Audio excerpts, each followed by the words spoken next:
அரங்கத்தில் இருக்கும் அனைவருக்கும் ஏக இறைவன் புறத்திலிருந்து சாந்தியும் சமாதானமும் உண்டாகட்டும். காலம் பொன் போன்றது. முதல்ல ஒரு 45 நிமிஷம் அந்த விழாவை தாமதமாக ஆரம்பித்ததுக்கு உங்கள்கிட்ட நான் மன்னிப்பு கேட்டுக்கிறேன். நான் ரெண்டாவதா என்னை இந்த உயிர் தமிழுக்கு திரைப்படத்திற்கு இயக்குனராக்கி அழகு பார்த்த எனது குரு அமீர் சாருக்கு, மக்கள் போராளி அமீர் சாருக்கு நன்றி. நான் ஏன் அவரை குருன்னு சொல்கிறேன்னா, நான் அவருடைய எந்த திரைப்படத்துலேயும் உதவியாளராக நான் வேலை செய்யலை. அவரோட படத்துக்கு நான் இயக்குனர்.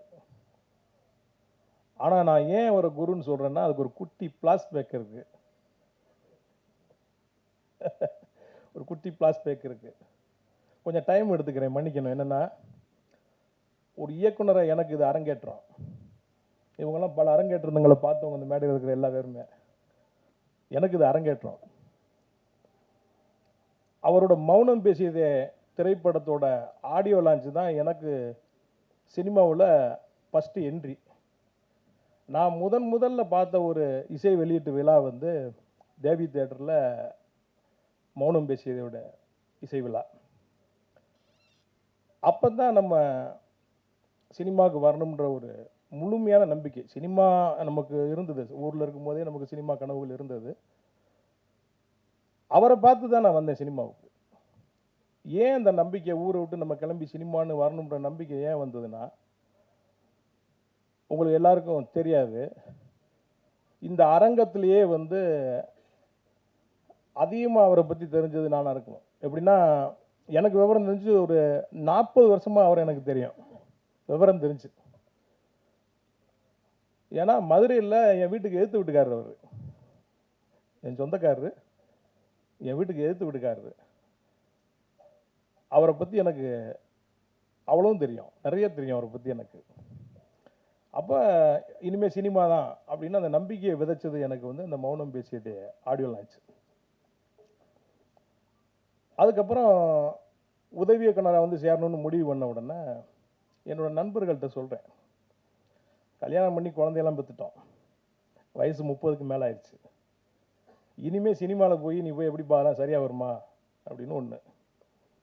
ரெண்டாவது என்னென்னா, நான் மதுரையில் பிஸ்னஸ் பண்ணிகிட்டு இருக்கேன், ஏன்ட்ட 40-50 பேர் வேலை செஞ்சிட்ருக்கான். இதெல்லாம் விட்டுட்டு சினிமாவுக்கு போய் நம்ம எப்படி, ப்ரொடியூசராக வரல, நான் டைரக்டர் ஆகணும்னு தான் நான் வந்தேன் நான் அப்படின்னு டிஸ்கஸ் பண்ணும்போது, சரி ஒரே முடிவாக நம்ம போயிடலாம் அப்படின்னு சொல்லிட்டு வரேன். அப்படி வரும்போது அண்ணன் இயக்குனர் பாலா அவர்களுக்கும் அமீர் சாருக்கும் மீட்சூலாக ஒருத்தர் இருக்கார். அவருக்கு உறவினர், அவருக்கு அவர் மாமா, எனக்கு அவர் அண்ணன், ஒரு அட்வொகேட் இருக்கார் மதுரையில். அவர்கிட்ட போய் சொல்கிறேன், ஆனால் இந்த மாதிரி நான் சினிமாவில் டைரக்டராக போனேன், நான் உதவி இயக்குனராக சேரணும்னே, எனக்கு கொஞ்சம் பாலா அண்ணன்ட்ட ரெக்கமெண்ட் பண்ணுங்க அப்படின்னேன். ஏன்ப்பா அமீர்கிட்ட அனுப்பிச்சுட்றேன்ப்பா, அவன்கிட்ட போடப்பா அப்படின்ட்டார். இல்லை நான் பாலா அண்ணன்ட்ட தான் நான் சேரணும் அப்படின்னோன்னா, ஒரு கல்யாணத்தில் ஒரு பாலா அண்ணனை மீட் பண்ணுறோம். மீட் பண்ணி இந்த மாதிரி தம்பி அசிஸ்டன்ட் டைரக்டராக சேரணும்ட்டாப்லப்பா வந்துட்டு அப்படின்னா, வர சொல்லுங்கன்ட்டார். அவர் மேலே பெரிய மரியாதை வச்சுருக்கவர், வர சொல்லுங்கன்னு சொல்லிட்டார். சொன்னோன்னே நான் சென்னைக்கு வந்துட்டேன். வரும்போதே காரோடு வர்ற ஒரு அசிஸ்டன்ட் டைரக்டர் இங்கே ஒரு வீடு பிடிச்சி தனியாக தான் வரேன். எல்லாம் செட் பண்ணிவிட்டு பாலண்ணனை போய் பார்க்குறேன். அப்போ ஒரு நான் கடவுள் படத்தோட டிஸ்கஷனுக்காக அண்ணா நகரில் ஆஃபீஸ் போட்டிருக்காரு. அந்த ஆஃபீஸில் பார்த்தீங்கன்னா, இங்கே சாலி கிராமத்தில் ஒரு ஆஃபீஸ் இருக்குது, ஆனால் அவர் யாரும் தொந்தரவு இருக்கக்கூடாதுன்றக்காக அண்ணா நகரில் ஒரு ஆஃபீஸ் போட்டிருக்காரு. காலையில் 9 மணிக்கு போயிட்டேன் நான். 9 மணிக்கு ஆஃபீஸ் போனேன்னா ஒரே ஒரு அசிஸ்டன்ட் டைரக்டர் இருந்தார். டைரக்டர் இருக்காருன்னா மேலே தான் இருக்கார், வெயிட் பண்ணுங்க அப்படின்ட்டார். மணி 10 ஆச்சு, 11 ஆச்சு, 12 ஆச்சு, 12:30 ஆச்சு. அப்போ அந்த படத்தில் முதல்ல ஒரு பெரிய ஹீரோ நடிக்கிற மாதிரி இருந்தார். அந்த ஹீரோ வந்தார் அந்த ஆஃபீஸ். ஏன்னா ஆச்சரியமாக இருந்தது, ஏன்னா இவ்வளோ பெரிய ஹீரோ சிம்பிளாக வராருன்ட்டு. அந்த ஹீரோ அசிஸ்டன்ட் டைரக்டர் மேலே கூட்டிகிட்டு போகிறார். அப்புறம் மணி 1 ஆகுது, 2 ஆகுது, 2:30 மணி ஆகுது, சாப்பாடு போகுது மேலே. அந்த அசிஸ்டன்ட் டைரக்டர் நீ சாப்பிட்டியான்னு கூட கேட்கல, மேலே போகிறாங்க. 3 ஆகுது, 4 ஆகுது, 5 ஆகுது. நான் எப்போ வேணாலும் டேரக்டர் கூப்பிட்டுருவார், மேலே ஹீரோ வேறு இருக்காருன்னு சொல்லிட்டு நான் வெயிட் பண்ணிகிட்ருக்கேன். ஒரு 5 மணிக்கு அந்த ஹீரோ வந்து திருப்பி கீழே போகிறாரு இறங்கி. அந்த அசிஸ்டன்ட் டைரக்டர் போய் ஹீரோ ஏற்றி விட்டு வராரு. அப்புறம் 6 ஆகுது, 7 ஆகுது, 8 ஆகுது, 9 மணி ஆயிடுச்சு. என்னை கூப்பிடவே இல்லை. நான் சாப்பிடவும் போகல. அங்கே ஒரு 2 தடவை ரெஸ்ட் ரூம் மட்டும் போயிட்டு வந்து இப்படி உட்காந்துருக்கேன். 9 மணிக்கு மேலே பொறுமை இழந்துட்டேன். இது நமக்கு சரியாக வராதுன்னு சொல்லிட்டு கார் எடுத்துகிட்டு நான் வரேன். எம்எம்டி கிட்ட வரும்போது எனக்கு மதுரையிலேருந்து ஃபோன் வருது. அந்த என்னை ரெக்கமெண்ட் பண்ணவர், எப்பா பாலா கூப்பிட்டானா, நீ கிளம்பிட்டியாமலப்பா. ஏன்னா காலையில் 9 மணிலேருந்து நைட்டு 9 மணி வரைக்கும் உட்காந்துருக்கேன், கூப்பிடவில்லை என்னென்ன அப்படின்ட்டு. அவனை டெஸ்ட் பண்ணியிருக்காயா அவனைய. அண்ணே சாப்பிட கூட கூப்பிட்டு, சினிமாவில் பட்டினியும் தாமதமும் தாண்டா முதல்ல வந்து நீ பழகிக்கணும். அவன் உன்னை டெஸ்ட் பண்ணியிருக்கான். முதல் டெஸ்ட்லேயே நீ தோற்று போயிட்ட பாரு. நீ அவன் கூப்பிட்றான், நீ போண்டாரு. நான் அப்படியே யோசித்தேன். நான் இல்லைண்ணே இது எனக்கு சரியாக வரலண்ணே, நான் அமீர்கிட்ட போயிடுறேண்ணே அப்படின்ன உடனே, சரி ஓ இஷ்டம், நான் அவன்கிட்ட சொல்லிடுறேன் நீ போ அப்படின்ட்டு. அப்புறம் இவர்கிட்ட வரேன். இவர்கிட்ட வந்தால் அப்போ ராம் படம் பருத்தி வீரனுக்கு டிஸ்கஷன் நடந்துகிட்ருக்கு. அப்போ அவர்கிட்ட போய் நான் அந்த மாதிரி இங்கே அசிஸ்டன்ட் டைரக்டர் ஆனோடனே அவர் ஷாக்கு. ஐயோ உனக்கு சரியாக வராதியா அதெல்லாம், நல்லா ஏன் நம்மளை பற்றி தெரியும், நம்ம ஊரில் எப்படி சுற்றணும், எப்படி தவளை தெரியும்லாம் அவருக்கு தெரியும். அப்போ நான் சொல்கிறேன், இல்லைங்க உங்கள் ஆஃபீஸில் வெளியே ஒரு போர்டு வச்சுருக்கீங்க, கீழ்ப்படிய கற்றுக்கொள், கட்டளையிடும் பணி தானாய் வந்து சேரும்ட்டு. அதை நான் ரொம்ப நேரமாக படிச்சுட்டு இருந்தேங்க.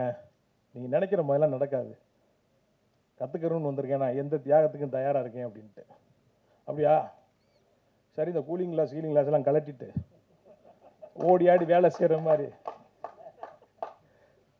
ரெடியாகி வாங்கன்றாரு. அப்புறம் அந்த பருத்தி வீரனுக்காக சாலி கிராமத்தில் ஒரு ஆஃபீஸ் போடுறாங்க. அங்கே போகிறேன். முன்னாடி உறவினரை நான் அவரை பார்க்க வரும்போது சசி தான் ஆளி நல்லா இருப்பார் ஆஃபீஸில். உதவி இயக்குனரை பார்க்க வரும்போது பார்த்தீங்கன்னா நான் வந்தோன்னே உள்ளே கூப்பிடுவார், சாப்பாடு வாங்கி தருவார், ரொம்ப ஜாலியாக பேசுவார். நான் அது மாதிரி நினச்சிக்கிட்டேன். இங்கே காலையில் ஒரு ஆஃபீஸுக்கு போகிறேன் 10 மணிக்கு. போனோன்னே நான் வந்திருக்கேன் அவர்கிட்ட சொல்லுங்கள் அப்படின்ட்டு. சொல்கிறேன்ட்டு ஒருத்தன் போகிறான். அங்கேயும் 10 ஆகுது, 11 ஆகுது, 12 ஆகுது, 1:30 மணி, 2 ஆகுது. அங்கே சாப்பிட்டியான்னு கூட கேட்கல. ஆனால் இங்கே கொஞ்சம் நல்லவங்க எல்லாரும், அண்ணே சாப்பிட்டுக்கண்ணே, சாப்பாடு இருக்குண்ணே, சாப்பிட்டுருக்கேன். இல்லைங்க பரம் சாப்பிடுங்கண்ணே, வாங்கண்ணே அப்படின்ட்டு. சாப்பிட்றேன். 3 ஆகுது, 4 ஆகுது, 5 ஆகுது, 6 ஆகுது. அவர் வர்றாரு வெளியே. வந்தோன்னு அப்படி பார்க்குறாரு. அது வான்னு சொல்லலை, ஏன்னு சொல்லலை, எதுக்குமே சொல்லலை. அப்படி ஒரு பார்வை அப்படி பார்க்குறாரு. அப்படியே கீழே இருந்து மறுபடியும் பாட்டு காரில் ஏறி போயிட்டார். அப்போ சுந்தர்னு பிஆர் இருந்தார். அவர்கிட்ட என்னண்ணே வர சொன்னார், நான் வந்தேன். நான் என்ன நினச்சி போயிட்டேன்னா, காலையில் 10 மணிக்கு போனால் வெயிட் பண்ணிட்டு இருப்பார். பருத்தி வீரன் ஸ்கிரிப்ட் எடுத்து நம்ம கையில் கொடுத்துட்டு போய் முதல்ல அந்த ரூமில் உட்காந்து படிங்க, அப்புறம் மத்தியானம் நம்மளை கூப்பிட்டு டிஸ்கஸ் பண்ணுவார். அப்படிலாம் வரேன். படம் மாதிரி கற்பனையில் நான் உட்காந்துருக்கிறேன். ஏடா என்னன்னு கிடக்காங்க கூட போயிட்டாரடா அவர் அப்படின்னு சொல்லிட்டு அப்படியே அவங்க இல்லைங்க அது என்னன்னு தெரியல, அவர் என்ன மூடில் இருந்தாருன்னு தெரியல. உங்களுக்கு அவரை பற்றி தெரியுமில்ல? ஏங்க அவரை பற்றி எனக்கு தெரியும், எனக்கு வேறு மாதிரி தெரியுங்க, இப்படி எனக்கு அவரை பற்றி தெரியாதுங்க அப்படின்ன உடனே சினிமா போக உங்களுக்கு கற்றுக் கொடுக்கும். அப்புறம் வந்துட்டேன். அடுத்த நாள் நான் போகலை. காலையில் கிளம்புனேன். யோசிச்சு பார்த்தேன், இப்போ அங்கே ஒரு எக்ஸ்பீரியன்ஸு, இங்கே ஒரு எக்ஸ்பீரியன்ஸு, போகலாமா வேணாமான்னு யோசனை பண்ணிக்கிட்டே இருக்கேன். மறுநாள் சாயங்காலம் எனக்கு ஃபோன் வருது மதுரையிலேருந்து. அவர் தான், எப்பா நீ ஆஃபீஸுக்கு வரலையா அமீர் சொன்னானே அப்படின்ட்டு. ஏங்க காலையிலேருந்து சாயங்காலம் வரைக்கும் உட்காந்துருக்கேன், என்னன்னு கூட கேட்கலங்க. அங்கே இருக்குங்க ஐயோ அசிஸ்டன்ட்னா அப்படி சேர்ந்துக்கிறது, அப்படியே போய் அப்படி சேர்ந்துக்கிறது தான். அவனை டெஸ்ட் பண்ணியிருக்கான், அவனை பொறுமை இருக்கான்ட்டு. இப்படி ஒரு குருவையும் இப்படி ஒரு சிஷியனையும் உலகத்தில் எங்கேயுமே பார்க்க முடியாது. வெறுத்துட்டேன். எனக்கு அப்படி வந்த உடனே அப்படி ஒரு எக்ஸ்பீரியன்ஸ். அப்புறம் பார்த்தேன் என்னடா வழி அப்படிங்கும்போது, கொஞ்சம் டைம் எடுத்துக்கிறேன், தப்பாக நினச்சிக்காதீங்க. என்னடா அதுக்கு வழி அப்படின்னு நினைக்கும் போது அப்போ பார்த்தேன், சரி இந்த டேரக்டர்கள்லாம் எப்படி இருக்காங்க அப்படின்னு. ஒரு ஆஃபீஸ் வச்சுருக்குறாங்க, உள்ள ஒரு பெட்டு போட்டு படுத்துருக்குறாங்க, யோசிக்கிறாங்க. கூட பெல் அடித்தா வரக்கு ஒரு பையனை வச்சுருக்குறாங்க. சரி நம்மகிட்ட தான் பணம் இருக்கே, நம்ம இந்த செட்டப்பை முதல்ல பண்ணிடுவோம்ட்டு முதல்ல ஒரு ஆஃபீஸை போட்டேன். போட்ட உடனே அங்கே ஒருத்தர் நமக்கு பழக்கம் மாறேன் ஒயின் ஷாப்பில். என்ன பிரதர் அப்படின்னா, சினிமா அப்படியா பிரதர், என்னென்ன படங்கள்லாம் உங்களுக்கு ரொம்ப பிடிக்கும் அப்படின்ட்டு. நாங்கள் ஆரம்பத்தில் பாரதி ராஜா சார் படம்லாம் பார்த்துருங்க, மணி சார் படம் நாயகன் எனக்கு ரொம்ப பிடிக்குங்க. அப்படியா, ஓகே. உலக சினிமா பார்க்குற பழக்கம்லாம் இருக்கான்னு. உலக சினிமானா என்னங்கன்னு கேட்டேன். இந்த ஜாக்கி சான் படம் அதெல்லாம் வருமே, அது வாங்க அப்படின்ட்டு. ஓஹோ அப்படியால நீங்கள், சரி உங்கள் ஆஃபீஸ் எங்கே இருக்குன்றார். அப்படி பழகுற கொஞ்சம் நேரம் பழகணுன்னா அவர் மறுநாளையும் ஆஃபீஸ்க்கு வர்றாரு. ஒரு 3 டிவிடி கொண்டு வர்றாரு. ஒரு படத்தை போடுறார், காட்ஃபாதர் படம் ஓடு. அப்படியே பார்க்குறேன். எனக்கு மணி சார் மேலே இருந்த மரியாதை அப்படியே இறங்கிருச்சு. அப்படியே படம் பார்த்தேன். எப்படி அப்படின்ட்டு, என்னங்க அது இது மட்டும் இல்லை, இன்னொரு பாட்டு இருக்கு பாருங்கன்ட்டார். அதை பார்க்குறேன். இன்னொரு பாட்டு பாருங்கிறார், அதையும் பார்க்குறேன். அதுக்கப்புறம் என்ன பண்ணுறாரு, ஒரு வீடியோ காட்டுறாரு. அதில் அந்த படத்தோட ஆஸ்கார் அவார்டு விழா நடக்குது. அந்த படத்துடைய ரைட்டர் பார்த்தீங்கன்னா 2 ஆஸ்கார் அவார்டை கையில் வாங்கிட்டு அந்த டேரக்டர் திட்டுறாரு. நான் எழுதின கதையில் அவன் 10% கூட படம் எடுக்கலன்ட்டு. இப்படின்னே அவர் ஓவியமாக கதை எழுதினார். அந்த புக்கு எங்கேயா கிடைக்கும்னோன்னா அங்கங்கே லைப்ரரியில் தேடிக்கிட்டு அந்த புக்கு வருது. அதுக்கு ஒரு டிரான்ஸ்லேட் வச்சு படித்து நமக்கு சொல்கிறாரு கதையை கேட்கும்போது, ஆகா உண்மைதான் அவர் சொன்னது. உண்மையிலே அவர் எழுதின கதையில் 10% தான் படமாக்கியிருக்காங்க. அப்புறம் அந்த இன்னொரு 4 டிவிடியை கொண்டு வர்றாரு அடுத்த நாள். இந்த ஸ்டிங்க்னு ஒரு படம், இதை பாருங்கன்ட்டு. அதை பார்த்தா உப்பு கரையுது, உப்பு குறைஞ்சா டியூப்பு மேலே வருது, டியூப்பு மேலே வந்தால் பலானது மேலே வருதுன்னா அதில் இருக்குது. அவ்வளோதானா, இன்னும் இருக்காங்கன்னு, இன்னொரு பாருங்கன்ட்டு. Once upon a time in அமெரிக்கான்னு ஒரு படம் பாரு, அமெரிக்கன் கேங்ஸ்டர்னு ஒரு படம் பாரு, அதை பாரு இதை பாருன்னு வருது. அப்படியே மணிரத்னம் சார் மேலே அந்த மரியாதை திருப்பி ஏறுது மேலே. ஒரு சினிமாவுக்கு இவ்வளவு மெனக்கெடுவாங்களா? Excellent movie. அப்படி ஒரு டைரக்டர், நம்ம ரசித்த டைரக்டர். அப்படியே மணி சார் அப்படியே போகிறார், அப்படியே அப்படியே அப்படியே அப்படியே போகிறார். அப்போ என்னென்னா, சரிங்க இது மாதிரி படங்கள்லாம் என்ன இருக்குங்க காட்டுங்க. ரோமன் ஹாலிடேன்னு ஒரு படம் காட்டுறாரு. இந்த ரோமன் ஹாலிடே எங்கே இருந்து வந்துச்சுங்க? இது தாங்க அன்பேவா. அன்பேவாவா ரோமன் ஹாலிடேவான்னு பார்த்தா அது அப்படி தான். அன்பேவா உயிரே உனக்காக ஆகுது, உயிரே உனக்காக. அப்புறம் பார்த்தீங்கன்னா மறுபடியும் கஜினி ஆகுது, அப்படி வந்துகிட்டே இருக்குது. அப்போ இதெல்லாம் பார்க்குறோம். அப்புறம் நண்பர்கள் நமக்கு பழகுறாங்க. அப்புறம் அவங்க 2 பேர்ட்டையும் சேரணும்னு சினிமா கற்றுக்குன்னு நினச்சேன். ஆனால் காலம் என்னை கொண்டு போய் இவர்கிட்ட தள்ளி விட்டுச்சு, நம்மள்கிட்ட. தவறா சொல்ல தலைவா, கோச்சுக்கிறாங்க. படம் ஷூட்டிங் போகிற 2 பேரும். அப்போ கொஞ்சம் சாப்பிடுவோம் நாங்கள் 2 பேரும். சாப்பிட்டு அப்படியே பயங்கரமாக ஆட்டம் பாட்டமாக ட்ரெயினில் போகிறோம். காலையில் இறங்கி பார்த்தா ஸ்கிரிப்டை காணோம். இப்போ மாதிரி பார்த்தீங்கன்னா ஃபோனுக்குன்னு இந்த வசதியெல்லாம் இல்லை. ஒரு 2 காப்பி ஒன்று கையில் வச்சுருக்கோம், ஒன்று ஆஃபீஸில் இருக்குது. ப்ரொடியூசரோட சொந்த ஊரில் ஷூட்டிங். சீன் பேப்பர் இல்லாமல் எங்கிட்ட ஷூட்டிங் எடுக்கிறது காலையில். அப்புறம் அங்கே ஃபோன் அடிச்சு, இங்கே ஃபோன் அடிச்சு, டிடிக்கு அடிச்சு, அவனுக்கு அடிச்சு, இவனுக்கு அடிச்சு, எவனுக்கு அடிச்சும் அந்த ஸ்கிரிப்ட் கிடைக்கல.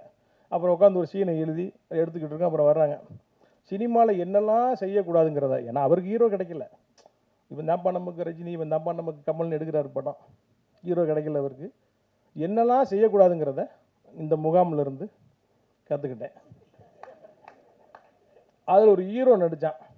அவன் பாருங்கள், படம் அவன் ஆக்சிடென்டல் பிரைம் மினிஸ்டர் மாதிரி ஆக்சிடென்டலாக ஹீரோவானவன். நாள் நைட்டு அவன் பாதி படம் போயிட்டு இருக்கும்போது பார்த்தீங்கன்னா ஆர்டி ராஜசேகர் கேமரா அடுத்து அவர் கூப்பிட்றாரு, இவர் கூப்பிட்றாருங்கிறான். முடியல. மொட்டை அடிக்கணும் இவர் ஒரு சீன், இன்ட்ரோல் பிளாக்கு. அதை கடைசியாக கிளைமாக்ஸ் முடிஞ்சோன்னு மொட்டை அடிக்க மாட்டேன்ட்டான் கிளைமாக்ஸில். அப்புறம் அவனோட நான் சண்டைக்கு போய் கடைசியில் இந்த படத்தில் எனக்கு அசிஸ்டன்ட் கார்டே அவங்க போடல, போங்கடான்னு விட்டுட்டேன். இப்படி அப்படியே நம்மளோட சினிமா ட்ராவல் அப்படியே மாறி மாறி மாறி மாறி இன்னைக்கு காலம் எங்கே கொண்டு வந்து என்னை விட்டுருக்குன்னா, அவர் படத்துக்கு நான் டைரக்டர். இப்போ ஏன் நான் அவர் குருன்னு சொன்னேன்னா, இந்த படம் எடுக்கும்போது ஒரு நல்ல வண்டி ஓட்டுற ஒரு டைரக்டர், ஒரு டிரைவர் இருந்தாருன்னா, அப்போ லெஃப்டில் போ, ரைட்டில் போ, ஸ்லோ அப்படின்னு ஒரு இன்ஸ்ட்ரக்ஷன் கொடுத்துட்டே இருப்பார். அது மாதிரி அவர் பக்கத்தில் இருந்தனால தான் இந்த படம் சாத்தியமாச்சு. இந்த படம் இன்னைக்கு இவ்வளவு நேர்த்தியாகவும் பார்த்தவங்களாம் இன்னைக்கு காலையில் ஹீரோயின் பார்த்தாங்க. சார் இப்படி ஒரு படத்துலையா நான் நடிச்சிருக்கிறேன், நான் அசந்துட்டாங்க. இந்த படம் இவ்வளோ தூரத்துக்கு வந்ததுக்கு அவர் தான் காரணம். சினிமாவில் ஷூட்டிங் நடந்துகிட்டு இருக்கும்போது டைரக்டரும் ஹீரோவும் முதல்ல பேசிப்பாங்க. என்ன சார் இந்த ப்ரொடியூசர் 4 நாள் எடுக்க வேண்டிய சீனை 2 நாளில் முடிங்கிறான், கொலையாக கொள்றான சார் பேசிகிட்டு இருக்கும்போது அங்கேருந்து ப்ரொடியூசர் வருவார். ஹீரோ போய் மார்க்கில் நிற்பார். இப்போ ப்ரொடியூசரும் டேரக்டரும் பேசிக்கிடுவாங்க. என்ன சார் இவனை போய் ஹீரோ வாக்கினேன், கொலையாக கொள்றானே சார், நம்மளை வேறு ஹீரோ இருந்தால் நல்ல படம் எடுத்துக்கலாமா சார்பா. கொஞ்ச நேரத்தில் பார்த்தீங்கன்னா டேரக்டர் எழுந்திரிச்சு வேற ஒரு செட்டப்புக்கு போவார். ஹீரோ ப்ரொடியூசர் பக்கத்தில் உட்காருவார்.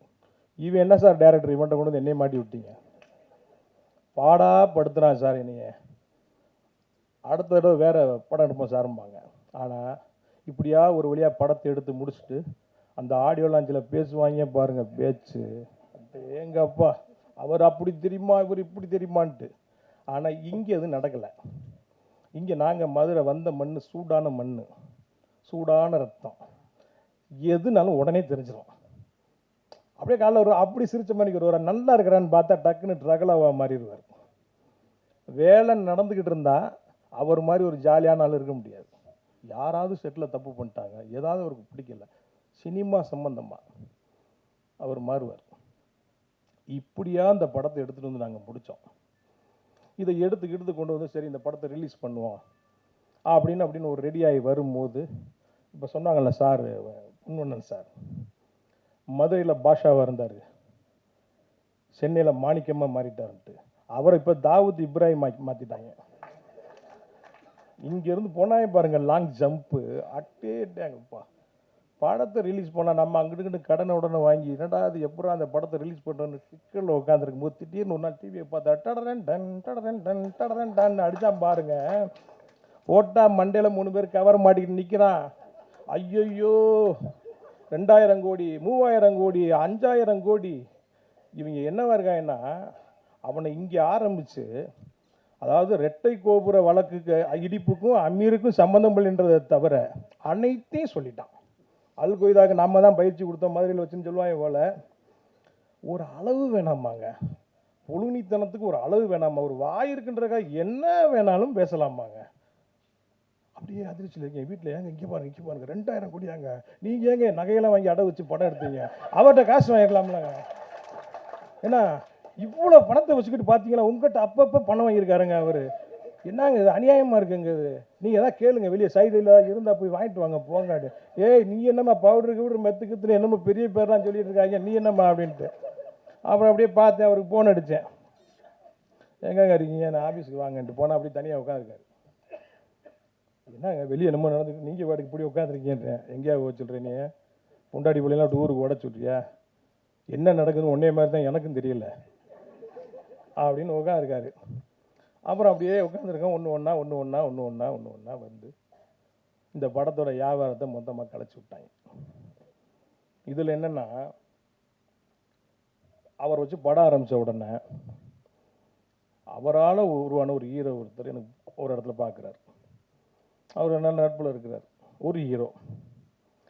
சாரை வச்சு படம் பண்ணுறீங்க, ரைட்டு, படத்தை நல்லபடியாக முடிச்சிட்டிங்கன்னா நான் உங்களுக்கு ஒரு டேட் தரேன்ட்டார். இப்போ ஒரு 50-60 கோடி ரூபாய்க்கு இருக்க ஒரு வியாபாரம், நான் கேட்க போகிறதில்ல, அவர் கொடுத்தாலும் எனக்கு வேணாம். எனக்கு இப்படிலாம் இன்றைக்கி இந்த வியாபாரத்தில் பாருங்கள், அவரால் உருவாக்கப்பட்ட ஒரு தயாரிப்பாளர், நானும் ஒரு சக தயாரிப்பாளர், என்னென்ன வழியில் இந்த படத்தை கெடுக்க முடியுமோ. சார் பேசலாமா, இது உங்களெல்லாம் வச்சுக்கிட்டு எனக்கு சரியான தெரியல, என் மனசில் இருக்கிறத நான் சொல்கிறேன் ஆமாம், என் மனசில் இருக்கிறத நான் சொல்கிறேன். அடுத்து என்னென்ன செய்ய முடியுமோ. எஃப்எம்எஸ்க்கெல்லாம் பார்த்தீங்கன்னா 15 நாளைக்கு முன்னாடி கொடுக்கணும், அப்போ தான் துபாயெல்லாம் சென்சார் பண்ண முடியும், சப்டைட்டில்லாம் போட முடியும். எல்லாத்தையும் கெடுத்து, அப்போ நான் என்னென்னா, இது என்னடா சோதனைன்ட்டு. ஒரு காலம் இருந்தது மதுரையில், அவர் சொன்னார்ல பொறுக்கியாக இருந்தவர் வந்தவர் சாருன்ட்டு, நம்மளும் கிட்டத்தட்ட அதே கேட்டகரி தான். அங்கங்கே கூட்டமாக போய் சண்டை போடுறது. ஒரு சினிமா பார்க்க போகிறதா இருந்தால் கூட 10 பேர் போகும்போது பருத்தி ஊரில் குறுவாள் எடுப்பான் பாருங்க, அப்படி வாழை எடுத்து சொல்லிட்டு போவான், இவனாவது எங்கேயும் அடிச்சு போடுவான் நம்மளை அப்படின்ட்டு. அப்படிலாம் ஒரு காலம் இருந்தது. இதுக்கெல்லாமா நம்ம பயப்பட போகிறோம் நம்ம? ஆனால் எந்தெந்த வழியில் கெடுக்க முடியுமோ எல்லா வழியிலையும் கெடுத்தார். கடைசி என்னென்னா, என்னால் பேசவும் செய்வார், அப்பப்போ பேசவும் செய்வார். ஒரு நண்பர் அவர் பேசுனதை ரெக்கார்ட் பண்ணி எனக்கு அனுப்பிச்சி விட்டார். இப்போ என்கிட்ட இருக்குது, என் கையில் இருக்குது, பாருங்க அப்படின்ட்டு. அப்புறம் இது என்ன சொல்கிறது, இது காலம்தான் அதுக்கு பதில் சொல்லணும். இது நம்ம அதெல்லாம் தாண்டி வந்துட்டோம், காலம் கண்டிப்பாக அதுக்கு பதில் சொல்லணும். பார்க்கலாம், ரைட்டு.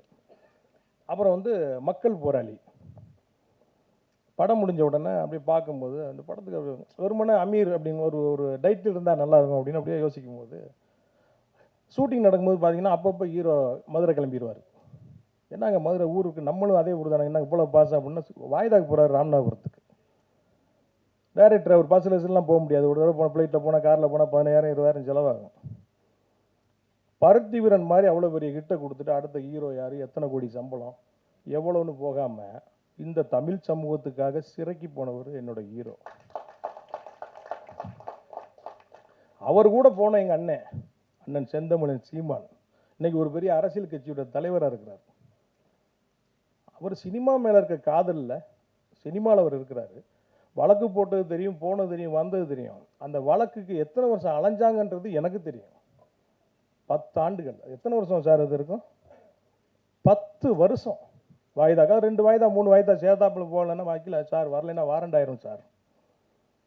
இப்படியா போய் கடைசியில் நீதிமன்றத்தில் அவங்க விடுதலை ஆகும்போது அந்த நீதிபதி சொல்கிறாரு அவங்க 2 பேரையும் பார்த்து, நீங்கள் இதெல்லாம் பயப்படாதீங்க, எதுக்கெல்லாம் இது மாதிரி தொடர்ந்து குரல் கொடுங்கன்னு சொல்கிறாரு. அப்படி சர்டிஃபிகேட் வாங்கிட்டு வந்து ஒரு நீதிமன்றத்தில் என்னோட ஹீரோ மக்கள் போராளி அமீர். நீங்கள் எப்படா சர்டிஃபிகேட் கொடுப்பீங்க அவருக்கு? தாவூத் இப்ராஹிம் ரேஞ்சில் மக்கள் மனதில் இருக்கிறார், தமிழக மக்களுடைய இதயங்கள் இருக்கிறார் அமீர். 20 ஆண்டுகளாக வந்து அவருடைய திரைப்பட வாழ்க்கையை பின்னோக்கி நீங்கள் பார்த்தீங்கன்னா அவ்வளோ ஃபுட்டேஜ் இருக்கு. மக்கள் போராளி அமீர்னு நான் ஒரு புத்தகமே எழுதிக்கிட்டு இருக்கிறேன், கூடிய சீக்கிரம் வரப்போகுது. 20 ஆண்டுகளாக அந்த தமிழ் சமூகத்துக்கு எப்படி அவர் களத்தில் நின்றார். அனிதா மரணம்னா அங்கே நிற்பார், கூடங்குளம் அனல் மின் நிலையம்னா அங்கே நிற்பார், ஜல்லிக்கட்டுக்கான போராட்டம்னா அங்கே நிற்பார், காவிரி இஷ்யூன்னா அங்கே நிற்பார், எல்லா இடத்துலையும் நிற்பார். கோடிகளை குமிச்சுக்கிட்டு இருக்கிற இந்த சினிமாவில் அதுக்கு தானே வர்றோம். அங்கே இப்படி ஒரு ஆள், இவருக்கு இப்படி ஒரு பட்டம் கொடுக்கலன்னா வேற யாருக்கு கொடுக்குறது? எக்காலத்துலையும் என்னை வந்து அவர் என்னோட குருநாதர், ஒரு மக்கள் போராளி. அப்புறம் என்னென்னா இந்த படம் வந்து அமீர், உயிர் தமிழுக்கு அவெல்லாம் பார்த்தோன்னா ஒரு முரட்டு அரசியல் படமாக இருக்கும், சீரியஸான படமாக இருக்கும். அதல்ல அது இருக்குது, அரசியல் இருக்கா, முழுமையான அரசியல் இருக்குது. நம்ம கவிஞர் சொன்ன மாதிரி அது வந்து ஒரு நையாண்டியாக இருக்கும். அது அப்படி சிரிச்சுட்டு அப்படி போகிற மாதிரியான ஒரு படமாக இருக்கும். காதல் பிரதானமாக இருக்குது. நீங்கள் அந்த சாங் பார்த்தீங்க, சிவகார்த்திகேயனுக்கு டப்பு கொடுத்துருக்காரு நம்ம ஹீரோ. அவ்வளோ அழகா ஸ்க்ரீனில் அவ்வளோ அழகாக இருக்கிறாரு. நான் நிறைய பார்த்தேன் ஷூட்டிங்கில், நான் பார்ப்பேன். நான் ஒரு குறிப்பிட்டு சொல்ல போனோம்னா ஒரு காட்சி, அந்த நீங்கள் முதல் சாங்கில் பார்த்துருப்பீங்க, அந்த புலி வேஷம் போட்டு ஆடுவார். அவருக்கு முதல்ல கம்பு சுத்த தெரியாது. அந்த புலி வேஷம் அந்த வந்து தீனா மாஸ்டர் சார் புலி வேஷம் நாளைக்கு வச்சுக்கிறோங்கிறாரு. பார்த்தா ட்ரெயின் பண்ணிகிட்டு இருக்காரு அவர். ஏன்னா அவ்வளோ பேர் ஷூட்டிங்கை வேடிக்கை பார்க்குறான், சாங்கு, அதில் புலி வேஷம் போடணும், அதை ஆடணும், கம்பு சுற்றணும், இதெல்லாம் செய்கிறாரு. பார்த்தீங்கன்னா இப்போ ட்ராக் போகுது, ட்ராலி போகுது, கேமராவையும் ஒரு அந்த ஃபேவராக இருக்கணும். என்னங்க ஒரு டைரக்டர், அவ்வளோ பெரிய ஹிட்டு கொடுத்த டைரக்டர் காலத்தில் நின்று நடிக்கும் போது என்னங்க அது சார். நான் கலைஞர், அவருடைய கதைகள்லாம் எனக்கு தெரியும். அவர் அடுத்தடுத்து என்ன மாதிரியான படங்கள் பண்ண போகிறான்னு சில கதைகள் தெரியும். அவரை வேலை செய்ய விடுங்க. அவரை